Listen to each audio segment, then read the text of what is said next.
عورت کی جو زبان ہوتی ہے نا، یہ عورت کی عزت بھی کرواتی ہے، عورت کی ذلت بھی۔ مرد جو ہے اس کا مزاج یہ ہے کہ فوراً اس کی بات میں ہاں کہا جائے، نہ کہا جائے۔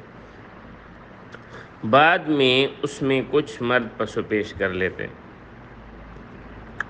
تو عورت کو فوراً اپنے شوہر کی مخالفت نہیں کرنی چاہیے۔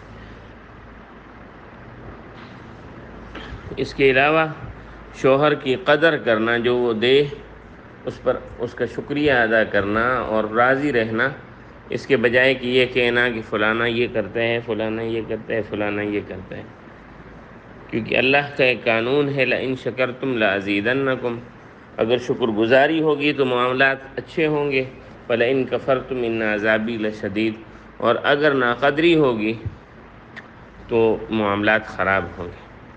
اور رسول اللہ صلی اللہ علیہ وسلم نے جو جہنم میں عورتوں کی تعداد کی زیادتی بتائی، اس میں ایک یہ ہے کہ وَتُكْفِرْنَ الْعَشِيرَ، شوہر کی جو ہے احسان مند نہیں ہوتی، بلکہ جو ہے کوئی اگر یعنی 100 چیزیں اچھی ہوں اور ایک دو چیزیں اپنے مزاج کے مخالف پائے تو اس سے لڑنا بھیڑنا شروع ہو جاتی ہے۔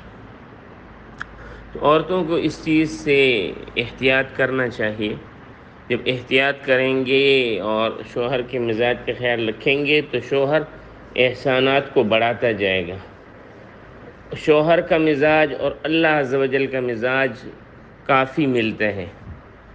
جیسے اللہ کو شرک منظور نہیں ہے، شوہر کو شرک منظور نہیں ہے، اور اللہ کو جیسے قدردانی پر احسانات بڑھانے والے ہیں، اسی طرح شوہر بھی ایسا ہی ہوتا ہے۔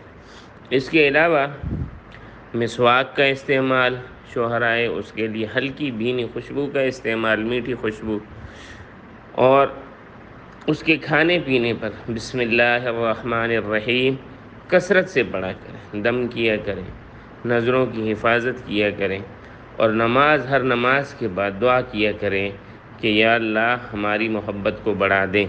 انشاءاللہ عز و جل معاملات ٹھیک ہو جائیں گے۔